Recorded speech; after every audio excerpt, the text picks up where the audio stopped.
Jamnagar district cooperative bank લિમિટેડના નવા સહકાર ભવનનું લોકાર્પણ કરવામાં આવ્યું.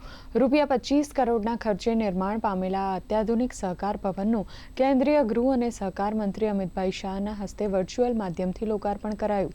કાર્યક્રમમાં ગુજરાતના મુખ્યમંત્રી ભૂપેન્દ્રભાઈ પટેલ, પૂર્વ શિક્ષણ મંત્રી જીતુભાઈ વાઘાણી અને જામનગરના સાંસદ પૂનમબેન માડમ પણ વર્ચ્યુઅલ રીતે કાર્યક્રમમાં જોડાયા હતા.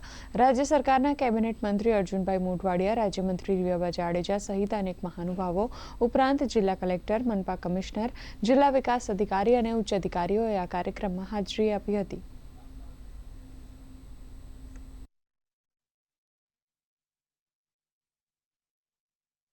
અહીંયા ખેડૂતોની લગભગ 40 જેટલી બ્રાન્ચ ઉપસ્થિત છે.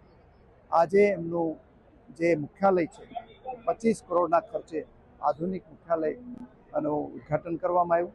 આ બેંક છે એની અંદર ડિજિટલ માધ્યમથી પેમેન્ટ કરવાનું, ગામોગામ સહકારી મંડળીઓ ઊભી કરવાની અને ખેડૂતોને પારદર્શી રીતે બધો જ પ્રકારનો વ્યવહાર થાય એ પ્રકારનું આયોજન પણ આ બેંકમાં કર્યું છે. ખેડૂતો માટે રહેવા માટે હોસ્ટેલ જે આપણે કહીએ ડોરમેન્ટ્રી એ છે. કોઈ બીજા એવા આગળ લોકો આવે કે જેને રૂમ જોતો હોય તો રૂમ છે. સસ્તા ભાવે એટલે કે અત્યારના 50% દરે જમવાનું મળશે. સ્ટાફને કોમ્પ્યુટર સાથેની વ્યવસ્થા મળશે. આધુનિક એસી વાળી આખું બિલ્ડિંગ છે. ગોલ્ડ રૂમ છે, સ્ટોર જેને કહીએ ગોલ્ડ સ્ટોરેજ રૂમ એ પણ છે.